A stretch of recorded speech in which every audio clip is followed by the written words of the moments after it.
मैं आपसे कहना चाहता हूं कि जितना देश दूसरों का ऐसा इतना हमारा भी है। हम मरने के लिए पैदा नहीं हुए, जो चाहता है हमारी हत्या कर देता है। मूछे रखने पे, घोड़ी पे बैठने पे, मटकी छूने पे हमारी हत्या हो रही है। क्या बदला है सर? 70 साल बाद भी दलित पिछड़े मुसलमानों पे हिंसा नहीं रुक रही है सर। हमने मणिपुर देखा सर, हमने पहलवान बेटियों का हर्ष देखा सर, और हमने सर हाथरस की बेटी का हर्ष देखा सर, और हाथरस के परिवार को जो वादा किया था सरकार ने वो भी पूरा नहीं किया। और महिलाओं में भी, स्पेशली दलित पिछड़े और मुस्लिम वर्ग की, आदिवासी वर्ग की महिलाओं के साथ आज भी एनसीआरबी का डाटा कहता है सर जो जुल्म हो रहा है वो सहनीय नहीं है सर। भारत की सबसे प्राचीन व बहादुर रेजिमेंट में से एक चमार रेजिमेंट को पुनः बहाल करा जाए, ऐसा भी मेरा आपसे आग्रह है। 2 अप्रैल 2018 को SC/ST के बच्चों पे बहुत बड़े पैमाने पे मुकदमे लगे थे। वो हमारी लड़ाई सही थी, ये सुप्रीम कोर्ट ने माना और बाद में सरकार ने माना। वो मुकदमे तुरंत वापस होने चाहिए। मैं संवैधानिक मर्यादा का पालन करूंगा, मगर हम तो माननीय सभापति जी सुन ही रहे हैं। आप बोलिए। जो पत्रकार सरकार के खिलाफ बोलता है नौकरी से हाथ धोना पड़ता है, और सोशल मीडिया हमारा हथियार है, उस पर तरह तरह के प्रतिबंध लगाए जा रहे हैं, और विरोध करने वालों को सोशल मीडिया हैंडल भी सस्पेंड करा दिए जा रहे हैं। निजी क्षेत्रों में SC/ST OBC को रिजर्वेशन देने का कोई उल्लेख नहीं हुआ है, जो कि आज चर्चा का विषय, क्योंकि 98% प्राइवेट सेक्टर है, 2% सरकारी सेक्टर है, तो 98% प्राइवेट सेक्टर में भी हमारी हिस्सेदारी की बात होनी चाहिए। जय भीम। महामहिम राष्ट्रपति जी के अभिभाषण पर धन्यवाद प्रस्ताव पर बोलने को आपने मुझे अवसर दिया, इसके लिए मैं आपका आभारी हूं।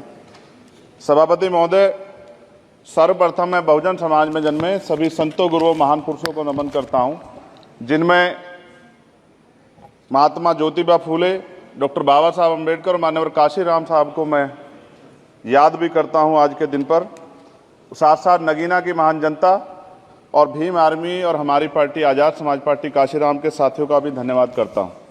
इसके बाद अपने कुल गुरु जगत गुरु सदगुरु रविदास जी महाराज को भी मैं नमन करता हूं, जिन्होंने दुनिया को लगभग 600 साल पहले बेगमपुरा शहर के रूप में दुनिया का सबसे महान लोकतांत्रिक दर्शन दिया।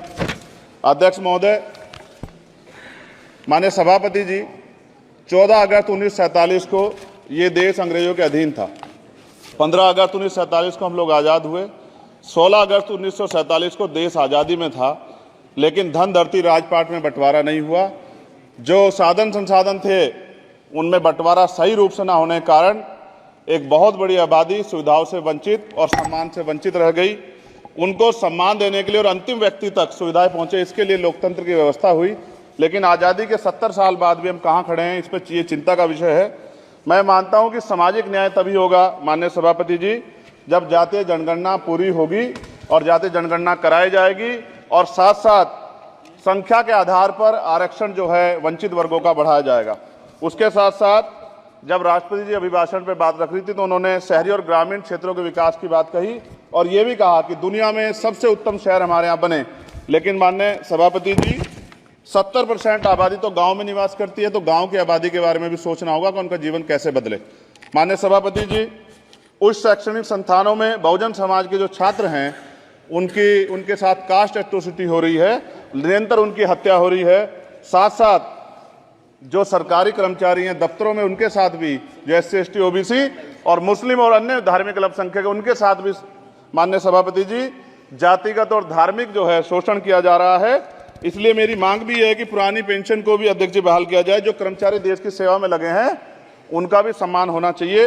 साथ साथ सभापति जी, भाजपा ने चुनावी लाभ के लिए सबका साथ सबका विकास के नारे दिए, जो खोखले हैं, क्योंकि 10 साल में दलित पिछड़े आदिवासी मुस्लिम और अन्य धार्मिक अल्पसंख्यक के जो अत्याचार हुए हैं वो किससे छिपे हुए नहीं हैं। ये गलत है, ये बंद होना चाहिए।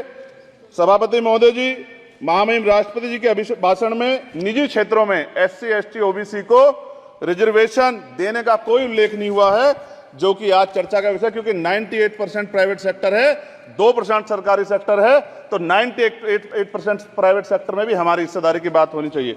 माननीय सभापति जी, आशा कार्यकर्ताओं, आंगनबाड़ी वर्करों, भोजन माताओं के वेतन वृद्धि पे भी कोई उल्लेख नहीं हुआ है, वो भी अभी नंगे, उन पर भी सोचना पड़ेगा।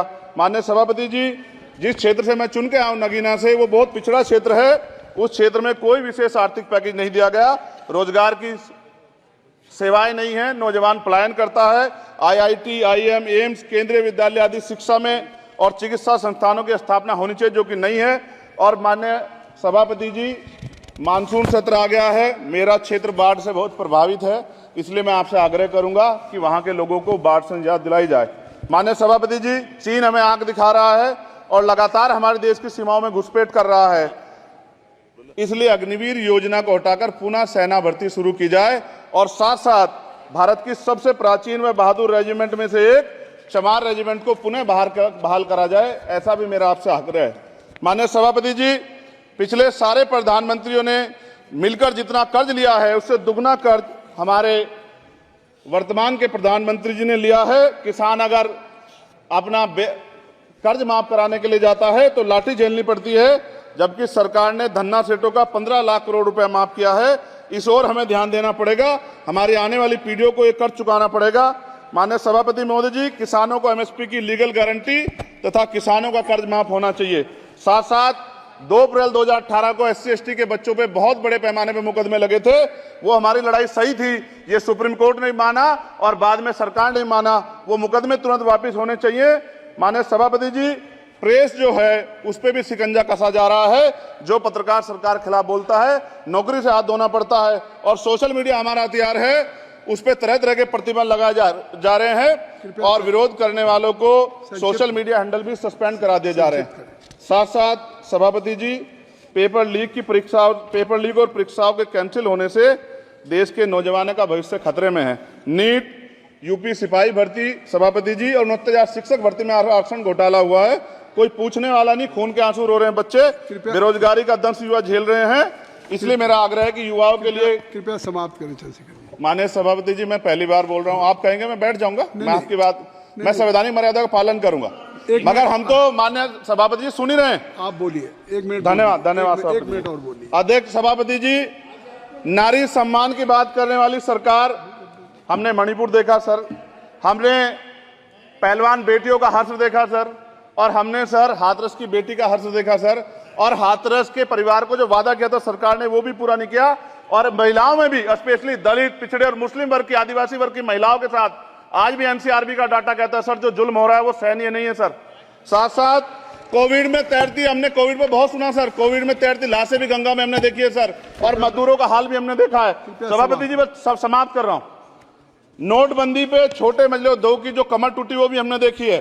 सभापति जी, शैक्षणिक संस्थानों, विश्वविद्यालयों में, चिकित्सा संस्थानों में ओबीसी एसटी के योग्य अभ्यर्थी को एनएफएस करके जिस तरह निकाला जा रहा है, लेटरल एंट्री करके जिस तरह हमारे रास्ते बंद किए जा रहे, ये भी हम देख रहे हैं सभापति जी। साथ साथ मेरा ये कहना है सर, ये सबका इशू है कि प्राइवेट कर्मचारी सर और सरकारी भी कई जगह पे 8 से ज्यादा घंटों से काम करते हैं, और उनको जब सर उचित वेतन भी नहीं मिलता, तो न्यूनतम वेतन 20,000 रुपए तय हो और 24 घंटे की ड्यूटी। उदाहरण के तौर पे यूपी पुलिस सर बहुत पूरा काम करते हैं वो लोग, वो राज्य के विषय हैं। आप सर मैं आपके राज्य सरकार के लिए भी आपके संज्ञान में डाल रहा हूँ विषय सर, पुलिस सब जगह है सर, लेकिन सवाल ये है सर, बहुत पसीना बातें हैं, 8 घंटे की ड्यूटी और वेतन विसंगति, वोटर स्कीम से उनको जो बाहर किया जाए। माननीय सभापति जी, 1 मिनट चाहिए सभापति जी, राष्ट्रपति जी ने धर्म के बारे में बात की थी, राम मंदिर से पहले हमारे गुरुघर तुगलकाबाद का फैसला आया था राष्ट्रपति जी, वो सभापति जी अभी तक दिल्ली में स्थित सदगुरु रविदास जी महाराज का गुरुघर नहीं बना।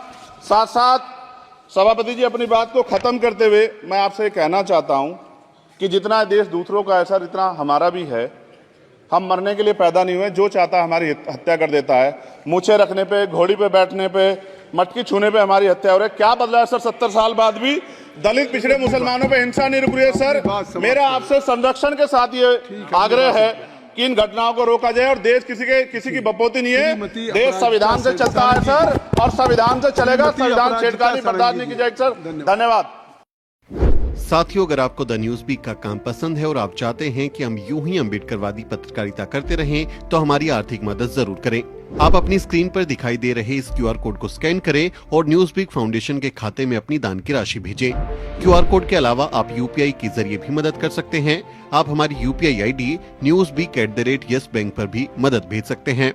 इसके अलावा आप हमारे अकाउंट में भी मदद भेज सकते हैं। खाते का नाम है news week foundation, account number है 02358800000640।